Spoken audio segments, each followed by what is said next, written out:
Alrighty, this is our third and final coaching video. Thank you so much for participating along throughout the semester. Really Absolutely. appreciate it.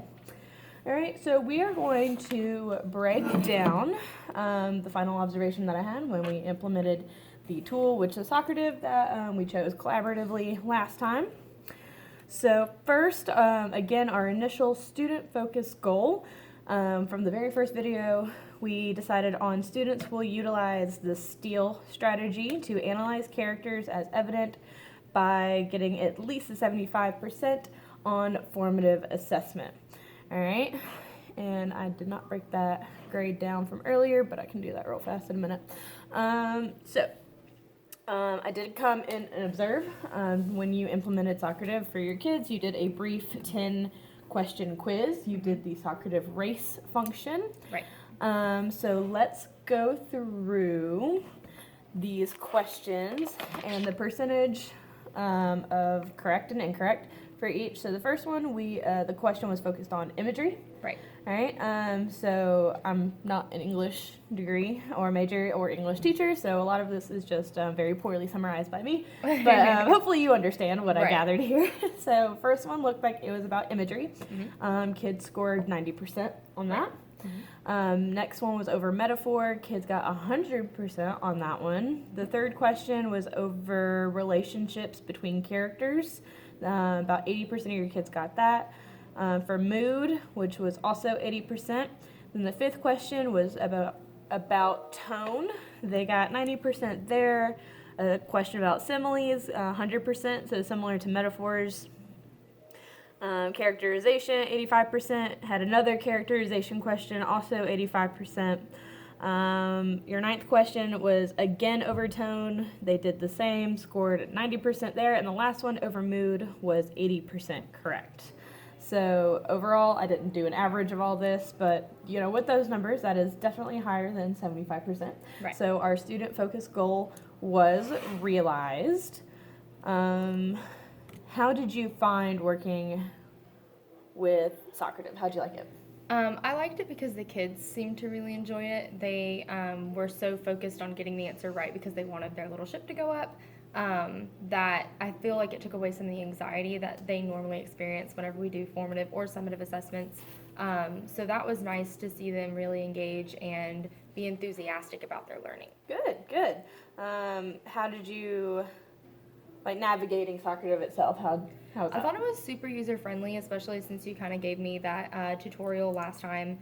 I didn't feel blind when I went into it, and they had like this little help icon that I could click on, so it when I was putting everything together, I felt like I wasn't going to get lost. I felt like if I had a question, it was going to get easily answered, and honestly, I didn't really have any questions because it was so user-friendly. Like, it was just kind of, I could keep up with where I needed to be. Cool. And the checklist I gave you last time, that helped? Oh, yeah, definitely. All right, if you did not have the checklist, how do you think that would have gone?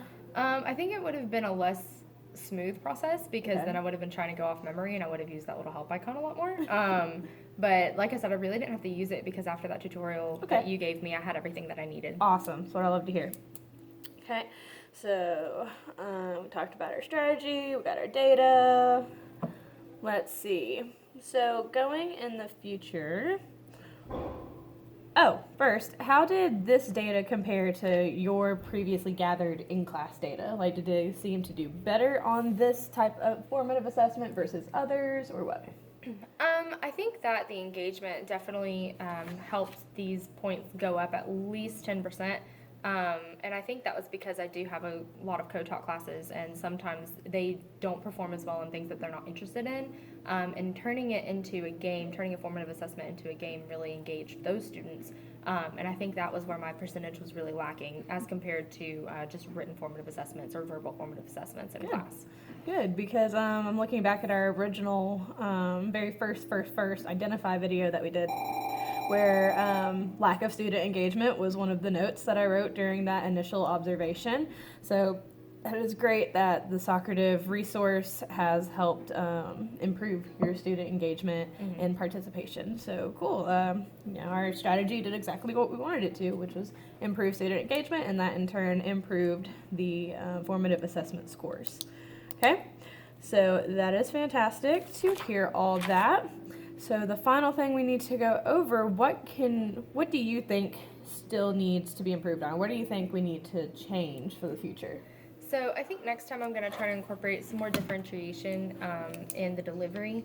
So either one of my co-teachers, or maybe I can figure out a function on Talkative that'll read the questions aloud for those students that do struggle with reading and comprehension. Because I think that if they had that adjustment, then I could get those scores up to hopefully 100% at some point.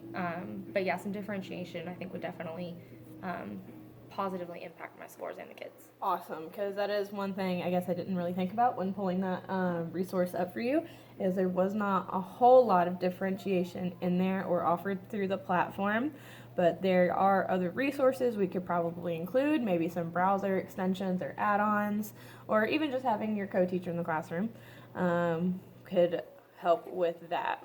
Okay, so that looks like everything. Thanks so much for your participation. Of course, thanks for the help. All right, and this is the final video.